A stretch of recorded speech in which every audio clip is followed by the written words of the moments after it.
Hi! Today I want to show you how to use the Corghi EM-430 wheel balancer. This is the machine. On the rear here we have the power switch. So in the morning the only thing you gotta do is turn it on.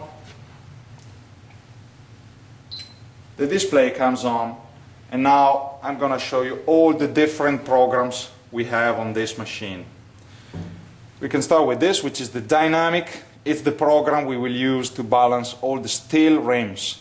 So it's basically where you put the two clip weights on both sides of the steel rim.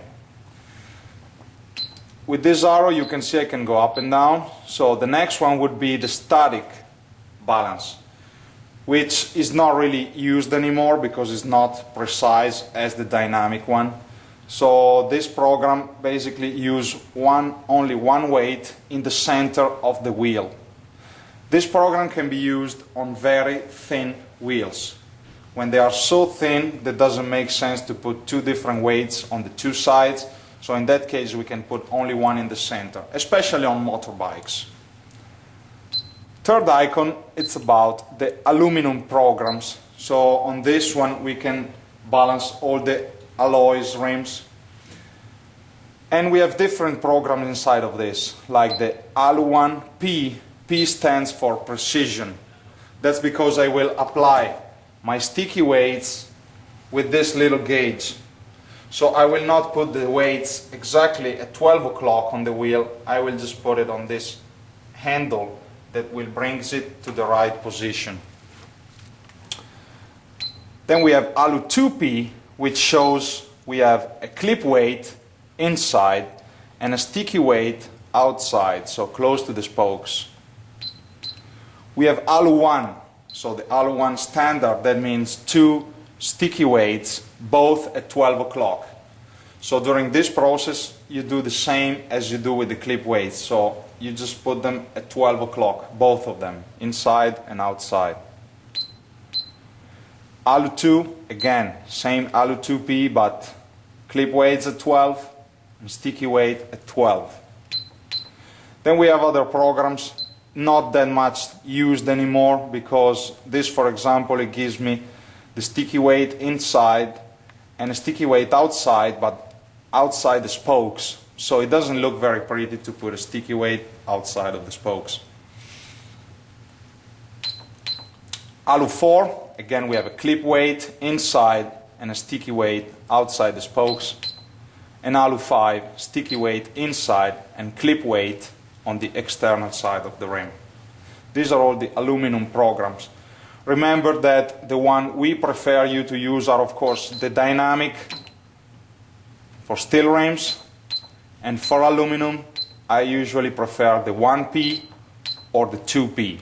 These are the only program you really need to balance any kind of wheel. Then we have a program here for motorbikes. Even here I have a choice of different setting with sticky weights, with clip weights. As you can see I can choose all the different positions. We have a hidden weight program. This it's used when I want to hide two sticky weights behind two spokes. So I don't want to see the sticky weight hanging out between two spokes of the rim. We have an optimization program. This program will suggest me how much to spin the tire into the rim, because when we have more than 2-3 ounces of weight, it's recommended to change the position of the rim and the tire. So this program basically suggests me if to spin the tire 180 degrees or only 90 degrees. And the last one here, it's the calibration program, which we will see it in the video service. These other buttons are for the dimension of the wheel.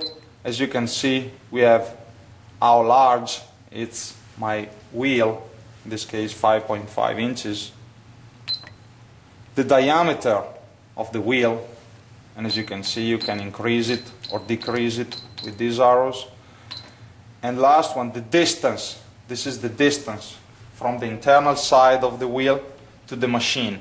So the distance is usually made with this gauge, and you can read, there's a meter right there in millimeters where we can read the distances. The F button is just to exit.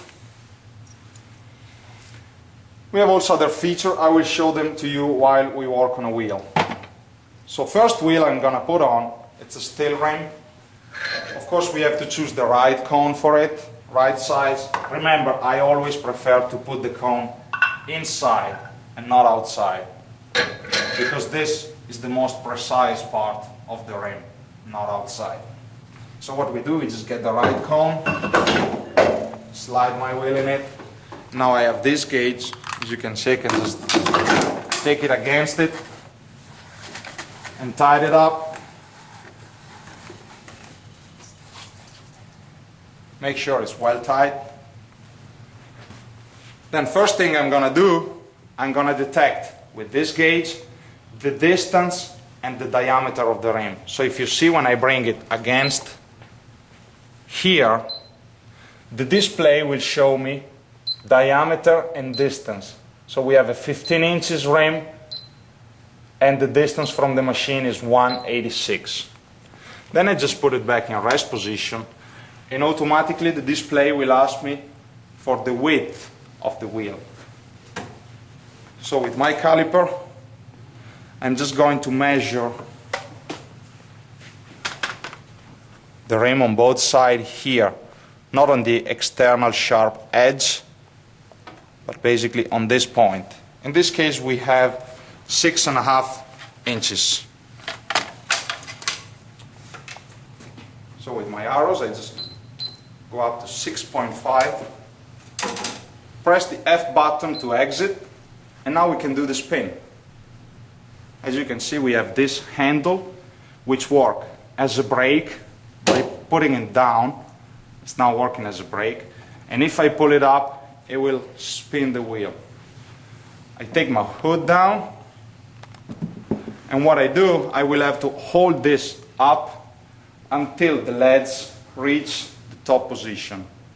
When they reach the top position, I will let it go.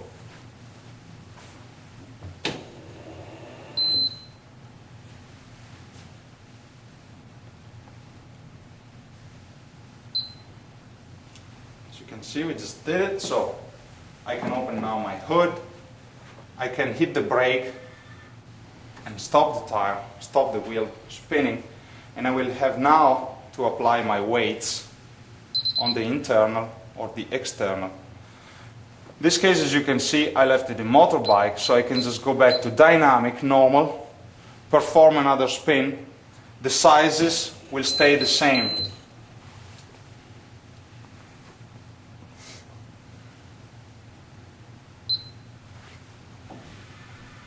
There you go. So basically, what we do, we just bring this lead, as you can see, by manually spinning the wheel, we just take the lead to the central dot, and now as you can see the value, it's blinking and it's telling me to apply the weight, to put the 3 ounces weight on the internal side, which is a lot.